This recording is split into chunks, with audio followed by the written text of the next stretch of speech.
Assalamualaikum warahmatullahi wabarakatuh. Perkenalkan, saya Dahlia, mengajar SMP Negeri 5 Medang Deras, bidang studi Bahasa Indonesia.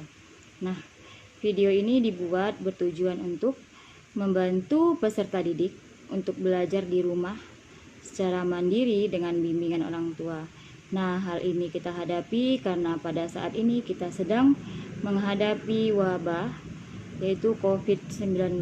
Nah, di mana untuk saat ini peserta didik dianjurkan untuk belajar di rumah dan tetap berdiam diri di rumah. Nah, pesan dari Ibu yang perlu kalian pahami, yang pertama yaitu jauhi kerumunan, kemudian tetap berdiam diri di rumah. Apabila keluar dari rumah, gunakan masker dan sesering mungkin cuci tangan jika habis melakukan aktivitas tertentu. Nah, berikut ini adapun video yang akan kalian lihat mengenai bahan ajar atau materi tentang korespondensi, yaitu surat menyurat. Adapun dalam video ini yang dibahas adalah surat pribadi dan selamat menyaksikan. Ajar di UPTD.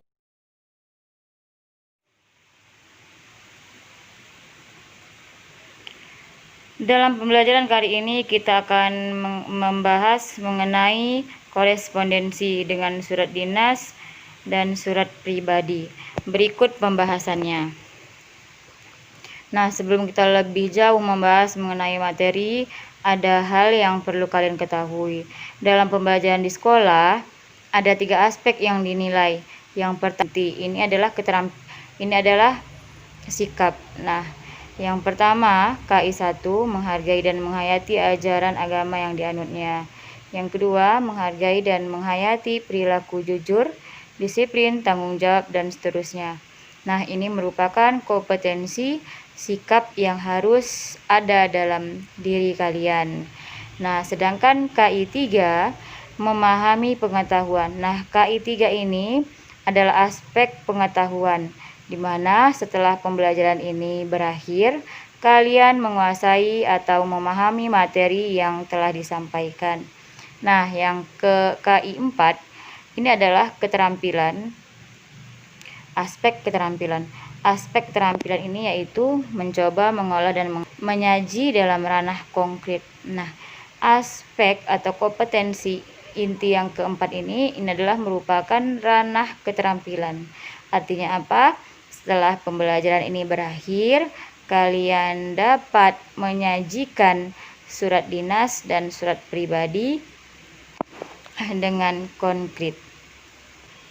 Tujuan pembelajaran kali ini yaitu pertama, menemukan informasi dari surat pribadi dan surat dinas. Yang kedua, menganalisis unsur dan kebahasaan surat pribadi dan surat dinas. Nah, kalau saya bertanya, apa itu korespondensi? Ada yang tahu? Ya, ada yang benar menjawabnya itu ya. Lanjut. Nah, korespondensi adalah istilah umum yang merujuk kepada aktivitas penyampaian maksud melalui surat dari satu pihak ke pihak lain. Ini Ibu kutip dari Wikipedia. Selanjutnya, korespondensi itu dalam materi ini kita bahas mengenai surat pribadi dan surat dinas. Nah, menurut kalian, manakah yang merupakan surat pribadi dan manakah surat dinas? Nah, surat yang pertama atau surat yang kedua ini? Nah, coba jawab sebelum dijelaskan. Ayo, silakan berpacu. Ibu hitung sampai 10 detik. 1, 2, 3, 4, 5, 6, 7, 8, 9, 10. Iya, ternyata ada juga yang menjawab benar ya. Nah, yang merupakan surat pribadi yaitu surat yang pertama. Sedangkan surat dinas adalah surat kedua. Itulah jawaban yang tepat. Oke, setelah kita bermain, Ibu akan menjelaskan lebih lanjut. Nah, lanjut. Yang pertama, surat pribadi. Apa itu surat pribadi? Surat pribadi adalah bentuk komunikasi tulis. Ingat ya nak ya, surat itu adalah bentuk komunikasi tulis atau surat menyurat yang dilakukan oleh seseorang kepada orang lain sebagai pribadi, bukan sebagai wakil atau urusan yang berkaitan dengan kelembagaan atau kedinasan atau resmi. Nah, ini merupakan pengertian dari surat pribadi. Nah, inilah contoh surat pribadi. Nah, di mana surat pribadi itu memiliki unsur yang pertama, alamat dan tanggal. Lihat di pojok kanan paling atas. Alamat dan tanggal surat. Nah, ketika kalian ingin menulis surat pribadi, yang pertama kali ditulis yaitu alamat. Misal, contoh alamatnya Malang. Nah, setelah alamat itu yang benar letakkan koma. Kemudian setelah koma spasi. Baru tulis tanggal ketika kamu menulis surat itu. Tanggal berapa? Misalkan tanggal 29 November 2015. Ingat ya nak, tanggal yang ada di dalam surat adalah tanggal ketika kalian menulis surat tersebut. Nah, yang kedua, salam pembuka. Jadi, setelah alamat dan tanggal surat, yang ditulis selanjutnya adalah salam pembuka. Apa contohnya? Misalkan, salam kangen. Nah, itulah contoh salam pembuka. Atau boleh juga hai. Atau boleh juga salam manis buat yang baca surat ini. Boleh begitu ya. Namanya juga surat pribadi. Bahasanya tidak resmi. Dia boleh menggunakan bahasa sehari-hari. Nah, selanjutnya kalimat pembuka paragraf. Nah, kalimat pembuka ini boleh. Apa kabar Aim? Misalkan. Atau boleh juga Assalamualaikum kalau Muslim. Nah, itulah kalimat pembuka paragraf. Oke, selanjutnya apalagi yang ditulis dalam surat pribadi? Isi suratnya. Nah, jadi isi surat ini boleh tentang apa saja, tergantung tujuan kamu menulis surat itu untuk apa. Misalkan, yang telah Ibu beri contoh. Aim, setelah kamu pindah ke Samarinda, kami dengar kamu bersekolah di sekolah bertaraf internasional. Bagaimana rasanya sekolah di sana? Liburan semester ini, aku dan keluarga berencana berkunjung ke rumah pamanku di Samarinda. Aku akan sangat senang jika dapat bertemu denganmu. Kirimkan alamatmu kepadaku ya. Nah, itu merupakan isi surat. Isi surat ini berisi tentang isi surat atau tujuan kamu menulis surat. Itulah isi surat. Boleh juga yang lain, misal kamu ingin meminjam buku kawanmu lewat menulis surat, boleh. Contoh, misalkan nama kawanmu Dina. Dina, saya dengar dari kawan sebangku saya, kamu memiliki Kamus Besar Bahasa Indonesia Jilid 4. Bolehkah saya meminjamnya? Jika boleh, tolong balas surat saya ini. Boleh demikian ya nak. Nah, itu merupakan isi surat. Selanjutnya, apa yang menjadi unsur? Unsur selanjutnya yaitu menulis penutup surat. Nah, penutup surat ini sudah Ibu beri contoh. Sekian dulu, semoga kamu dapat membalas surat ini. Aku tunggu balasanmu. Nah, itu merupakan penutup surat. Atau boleh juga dengan bahasa yang lain, misal, demikianlah surat yang saya tulis. Saya akhiri dengan Assalamualaikum warahmatullahi wabarakatuh. Sampai bertemu dengan surat selanjutnya. Boleh. Nah, selanjutnya setelah penutup surat apa yang ditulis? Yang ditulis adalah salam akhir. Salam akhir. Nah, contohnya apa, Bu? Sahabatmu. atau Dina, boleh. Kemudian apa selanjutnya ditulis? Nama dan tanda tangan. Nah, beberapa unsur yang Ibu jelaskan tadi itulah merupakan unsur atau struktur dalam penulisan surat pribadi. Nah, selanjutnya ini yang perlu kamu simpulkan. Yang pertama apa? Surat pribadi adalah bentuk komunikasi interaktif antara orang pertama atau pengirim dan orang kedua atau si penerima. Yang kedua, surat pribadi berisi unsur tanggal surat, alamat surat, pembuka surat, pendahuluan, isi dan penutup surat, serta nama pengirim surat atau juga tanda tangan. Ketiga, isi surat pribadi berkaitan dengan masalah pribadi, menanyakan kabar, keperluan pribadi, dan tujuan komunikasi pribadi lain. Nah, yang kedua, surat dinas. Nah, apa itu surat dinas? Surat dinas adalah surat yang ditulis dalam situasi formal dan untuk kepentingan formal. Surat dinas ini dapat ditulis oleh pribadi atau atas nama suatu lembaga pemerintahan, perusahaan atau organisasi yang ditujukan kepada lembaga. Isi dalam surat dinas bersifat resmi, berkaitan dengan kedinasan. Bahasa surat resmi singkat dan jelas serta berpola tetap. Nah, apa sih fungsi surat dinas? Fungsi yang pertama adalah sebagai dokumen bukti tertulis, seperti pemberian izin, pengambilan keputusan maupun kesepakatan. Kedua, sebagai alat pengingat berkaitan fungsinya yang dapat dijadikan arsip. Ketiga, sebagai bukti sejarah atas perkembangan suatu instansi. Dan yang terakhir, sebagai pedoman kerja dalam bentuk surat perintah atau surat instruksi. Nah, ini merupakan contoh surat dinas. Nah, surat dinas memiliki struktur atau unsur sebagai berikut. Lihat di bagian kolom yang dibirukan sebelah pojok kanan paling atas. Lihat, pada penulisan surat dinas pertama kali yang ditulis adalah kepala surat atau kop surat. Nah, biasanya kop surat ini diisi dengan nama lembaga. Selanjutnya, setelah itu apa yang ditulis? Nomor dan tanggal.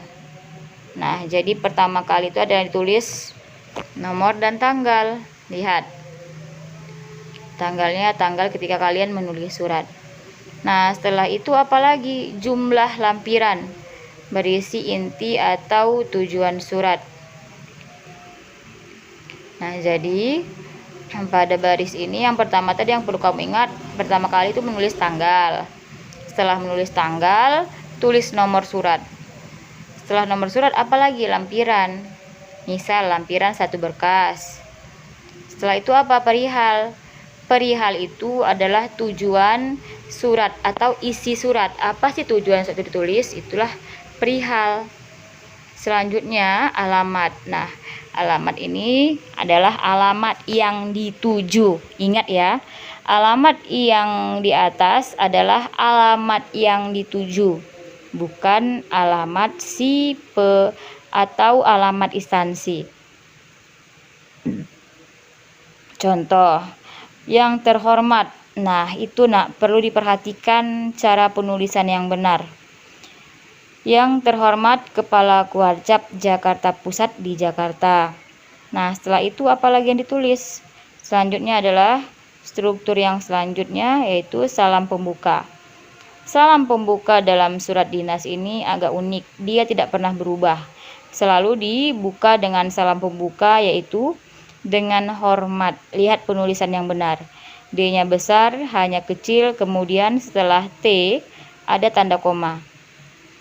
Selanjutnya apa? Paragraf pembuka. Nah, contohnya apa? Dalam upaya untuk lebih mengenal kawasan lingkungan pantai dan membantu kegiatan pelestarian lingkungan, Klub Sains Biologi OSIS SMP Mutiara 1 bermaksud mengadakan kegiatan perkemahan Sabtu dan Minggu di kawasan pantai Marunda pada tanggal 4-5 Juni 2015. Nah, itu merupakan paragraf pembuka. Selanjutnya ditulis apa? Inti surat atau ungkapan. Contohnya apa? Kegiatan utama Persami adalah pencatatan dan pendokumentasian tumbuhan dan hewan yang hidup di kawasan tersebut secara terbatas. Untuk itu, kami mohon bantuan Bapak untuk dapat meminjamkan tiga tenda besar kepada kami. Kami mematuhi semua persyaratan yang ditentukan pihak Kuarcap dalam hal peminjaman tenda. Sebagai bahan pertimbangan, kami lampirkan proposal kegiatan. Atas perhatian dan dikabulkannya permohonan ini, kami mengucapkan terima kasih. Nah, bagian akhir ini merupakan paragraf penutup. Contoh yang mana tadi, Bu? Yang paragraf selanjutnya. Atas perhatian dan dikabulkannya permohonan ini, kami mengucapkan banyak terima kasih. Selanjutnya apa yang ditulis? Salam penutup. Contohnya apa? Hormat kami. Kemudian apalagi? Mengetahui, ditulis. Apalagi? Dapat dicantumkan untuk memperkuat nama dan tanda tangan si pengirim. Oke, nah ini yang sering terjadi dalam penulisan surat dinas. Nah, ini yang perlu dipahami baik-baik ya. Alamat tidak boleh disingkat.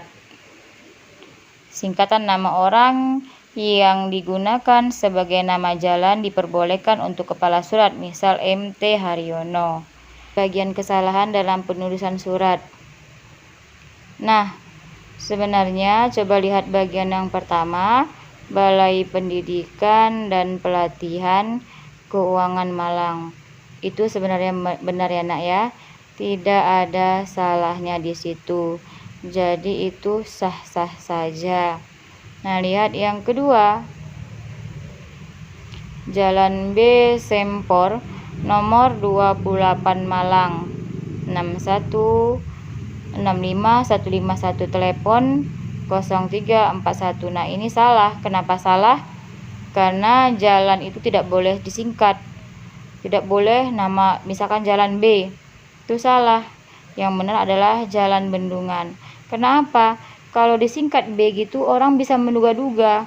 Iya kalau dugaannya benar, kalau salah nanti dibilang pula Jalan Brutu. Padahal yang sebenarnya adalah Jalan Bendungan. Sehingga alamat tidak boleh disingkat. Nah, apalagi yang biasanya salah dalam penulisan surat dinas maupun surat pribadi? Nah, ini dia penggalan surat. Contoh. Nah, seringkali kadang-kadang ditulis seperti ini. Lihat ini Nak. 4 Juni. Kemudian ada tanda koma di atas. Itu salah. Salah dalam penulisan. Yang benar apa? Yang benar 4 Juni 2015. Jadi tahun pun tidak boleh disingkat. Apalagi biasanya yang salah dalam penulisan surat dinas ini. 4 tanda penghubung 6 tanda penghubung 2015. Nah, ini salah. Yang benar adalah 4 Juni 2015. Nah, ini perlu kamu pahami baik-baik ya. Nah, selanjutnya lihat. Nah, ini lagi yang salah. Banyak kekacauan kadang dalam penulisan surat. Contoh yang pertama. Nah, Bu, apa salahnya yang pertama? Kan hampir sama dengan perbaikan. Ya, benar, hampir sama. Salahnya adalah di titik. Coba lihat yang nomor 1 itu. Hal titik 2 permohonan penceramah, ada tanda titik. Jadi dalam penulisan hal itu tidak boleh ada tanda titik. Jadi yang benar adalah hal permohonan penceramah. Itu yang benar. Nah, Bu, yang kedua apa salahnya? Yang kedua salahnya adalah dalam penggunaan penggunaan huruf tidak boleh pada kata selanjutnya itu huruf kapital. Penceramah huruf P-nya kan huruf kapital, jadi salah. Yang benar adalah P-nya kecil. Jadi dalam penulisan hal yang benar itu adalah hal, H-nya besar, selanjutnya huruf kecil titik 2, P-nya besar. Selanjutnya yang ketiga. Bu, yang ketiga apanya yang salah? Ya jelas salah. Dalam penulisan hal tidak boleh ditulis huruf besar semua. Yang keempat, Bu, apa salahnya? Salahnya adalah misal hal, titik 2, permohonan penceramah. Salahnya di mana? Nah, untuk yang nomor 4 itu benar. Hanya saja salah kolom. Oke, selanjutnya lampiran surat. Nah, ketika penulisan lampiran tidak boleh ditulis angka, tidak diakhiri titik. Kata lampiran yang disingkat memerlukan titik. Nah, jadi itu salah. Misal lampiran 1 tidak boleh tulis angka, yang benar adalah ditulis 1 dalam bentuk kalimat. Nah, setelah apalagi salahnya yang poin 2? Yang poin 2 itu diletakkan titik di akhir kalimat itu. Tidak boleh diletakkan titik. Sebenarnya sapaan bapak atau ibu atau saudara di depan nama, jabatan, dan gelar tidak diperlukan. Sapaan hanya diperlukan untuk mengiringi nama orang yang tidak diawali dengan gelar. Jadi, boleh digunakan kata bapak atau ibu, tapi jika tidak ada gelar. Kalau sudah ada penulisan gelar, tidak perlu lagi digunakan kata bapak ataupun ibu. Nah, misalkan contoh, yang terhormat Bapak Dr. Tono, ini salah. Yang benar adalah yang terhormat Dr. Tono, Jalan Bendungan, Sempor 1 Malang. Lihat yang kedua. Yang kedua salahnya di mana? Nah, yang terhormat Bapak salah juga. Kenapa? Karena kalau ada jabatan tidak boleh ditulis lagi kata bapak atau ibu, karena direktur itu juga merupakan jabatan. Selanjutnya, kesalahan penggunaan tanda koma. Kami segera memberitahu saudara, koma, jika ada perubahan jadwal. Nah, itu salah. Langsung saja ditulis, tidak perlu pakai koma. Yang benar apa? Kami segera memberitahu saudara jika ada perubahan jadwal. Tulis nama pejabat, penanda tangan surat seharusnya ditulis dengan huruf kapital pada setiap awal kata, tanpa ada tanda lainnya, baik berupa garis bawah maupun tanda kurung. Nah, lihat di sebelah kiri, kolom sebelah kiri. Direktur Jenderal Sasmita. Nah, kata Sasmita itu tidak perlu diletakkan tanda kurung seperti itu. Cukup dengan Sasmita. Yang kedua, lihat atas nama Direktur Jenderal Dian Putri. Yang benar itu apa? Kalau ada atas nama Direktur Jenderal, yang benar setiap huruf awal katanya saja yang huruf besar. Nah, sebelum saya menutup video ini, apabila ada kesalahan dalam pengucapan, kemudian kekeliruan dalam penjelasan, mohon dimaafkan.